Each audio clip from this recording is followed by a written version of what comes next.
Just had lunch with some very good friends that we've known for, my God, over 25 years. The subject was a little bit different than what we've talked about over the past 25 years. They wanted to talk about getting used to getting old and what goes into the planning stages in the what if factor. I didn't expect that kind of a conversation. But I'll tell you what, when the body is screaming, it constantly sends out signals that we either listen to or push aside, only to pay for it later. We take amazingly great care of this vessel that we've been given, but it's got a mind of its own. Oh yeah, and it decides on its own when it's time to make a little bit of noise. Ice or over-the-counter drugs, they seem to know a language, but sometimes this new season of pain, it's not going to easily go away. This is when I turn to meditation and other disciplines that reach into the disconnection, and it does all it can to not recreate the path that reshapes the pace, so that whatever healing is required, it's not going to be under the control of old habits and bad decisions. It's going to take time, which nobody has, not until the body begins to scream. And then we begin to listen to it. But is it too late? That's what we were talking about today. The old friends of 25 plus years or more. Getting prepared for those moments when the body aches might lead to something else. But where do we turn? So we're at that point in our years where it's like you got to be prepared for all things that are changing. And sometimes it's overnight. Hey, it's Arrow. This is The Daily Mess, a chronological walk through an everyday world. I am a daily writer. Stuff like this, man, I pay attention to. Because things like this come to you when you least expect it, but yet the universe believes you need to know this, and you need to get it planted, and let's see if we can water it and get it growing. It's time to really be aware. This is The Daily Mess. Now, I'm not the type of person to leave a sheet of paper silent. Basically, you'll never see me with an empty piece of paper. The invisible voices speak louder than the number 11 in the movie Spinal Tap. And if you've seen it, you know what I'm talking about. By being on this sheet of paper, I'm allowed to scrape off the chalk. And somehow, some way, words and thoughts appear on this page.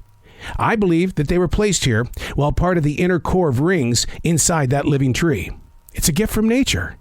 And it's up to the chalk remover to locate ways to activate it in a very active world. There's so much content where we are today. Too many voices, not enough ears. So we turn to this sheet of paper which features words, planting all shapes of emotion and true connection, always ready for anybody to come back on a different day. Whereas a conversation, it's never the same way twice. This is why I put writing always first. Even if you're jotting down notes, sitting with friends, they just want to know what happens when the taxes are due and the tax person was him or her, but they're not here anymore. What do you do? Or what happens when the body breaks down and you have to go to the hospital? Who's taking care of this person? That's some heavy duty subjects, and it sounds like I'm some old guy sitting here, but I believe if you really stop and think, even somebody in their late 20s going into 30s are going, what if something very odd at a very strange time takes place? What's next?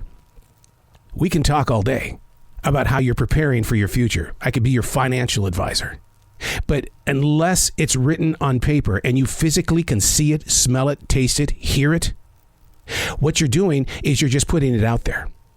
You've got to have something in front of you so that others can listen to the communication.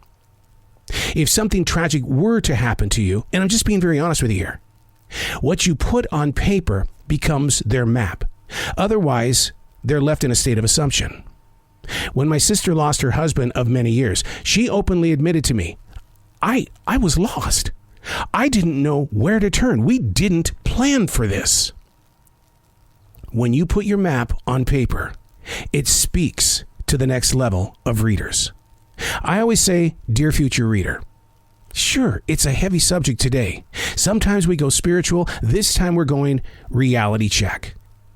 Learning that a piece of paper is your best form of communication for your future self, or lack of. This way, there won't be any questions, because how you write, the words you use, that in itself is a picture of you. I'm Errol, and that's the Daily Mess.